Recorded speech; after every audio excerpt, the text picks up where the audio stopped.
Hey, quick update. The Captain Crad, I'm going to start painting it in a couple days, so more on that later.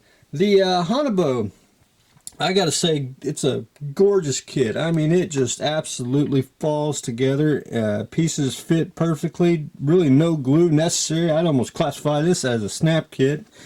But I did get the cockpit put together. The little control panel seats. I did glue it on to the round base here. There's two bottom parts that go on the bottom there. Got them glued on. And now I'm basically working on the side walls. I got one more wall to do. I haven't glued nothing yet. Once I get that in, I will glue them together. And then up next will be the little side walls there. I'll get them on and glued on, and then I'll leave the top. I'll glue the top separately so you can be able to take it on and off, just like the old UFO kit from Aurora, when you could actually take the top off and see the inside of the saucer. So anyway, I always like to do my basic construction, and then what I'll do is I'll start painting once I get everything built, and do some washes and all that good stuff. But anyway, gorgeous kit, just absolutely very fun to put together. I'll have to get one for the Ark. I think it needs one of these little gems. The 190, I did get the wing on, got the flaps on. It's actually 3 pieces for the flaps. You can see where one wants to be open than the other, where you can have the flaps down for I want to say landing position.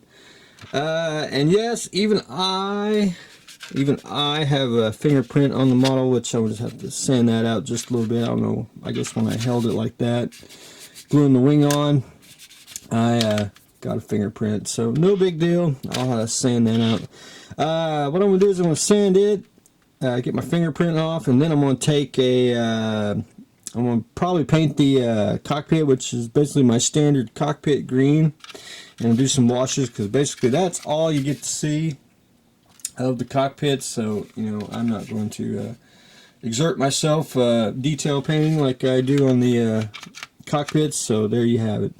Once I get that painted, then what I'm going to do next is I want to get the got to be in the mood to mask, but I got to mask off the canopy here, get that on, and then I want to get it on so I can finish a little bit of sanding here and there, shoot a little primer on, and then continue on with the landing gear and all that other good stuff. But anyway, construction continues on the 190. I'm almost done with the Viper here.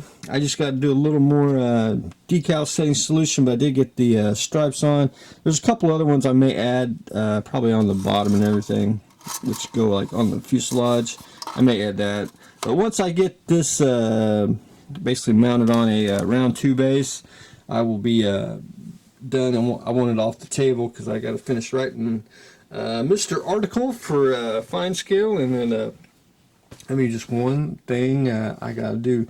The Mega Money Machine, I haven't got to do anything yet, just haven't had the time. Want to do some pulls on it and try to get that out on the market. The vandiver car, basically putting the sponsor decal on. I actually cut it real close and everything, so it actually went on pretty well. Just a little bit of solution, and we are good to go on it. The Jim vandiver decal, I'll show you all right there. I had to cut pretty close around the edges there, but I had to leave a lot of the yellow on because that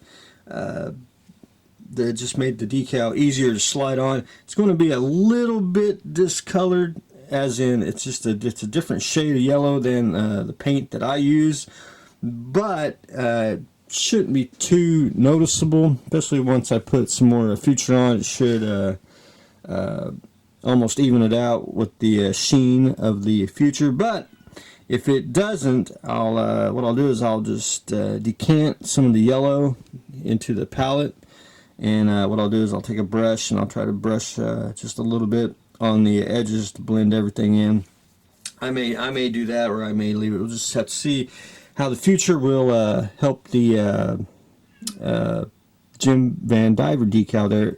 That's about the only really yellow decal that just going to have to. I wish it was the same color as yellow, but his is a richer, more yellow than the decal sheet is. But anyway, there is that. The Warhammer figures. The only thing I really got to do next is I took some black detailer wash, and I used it for metallic colors, and I did that on the weapons and the armor here. I think it gives it a lot of a nice metallic sheen color. It just gives it depth and everything, and then I'll go back in, wipe it off, do a little bit of dry brushing. But anyway, Bill asked if I could get these up a little closer. I want to try to do a lot of closeness of them, but if you notice on the figures now, they look wet, glossy. That's because it's the detailer. It's the wash on them, and I haven't put a dull coat on. I haven't done any dry brushing or anything of that nature.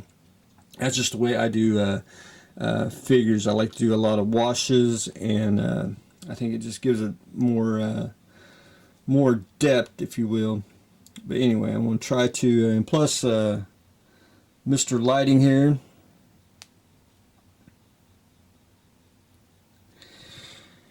So I'm basically down to dry brushing and do some highlights on him. And Fabio's the same way. I'll probably focus.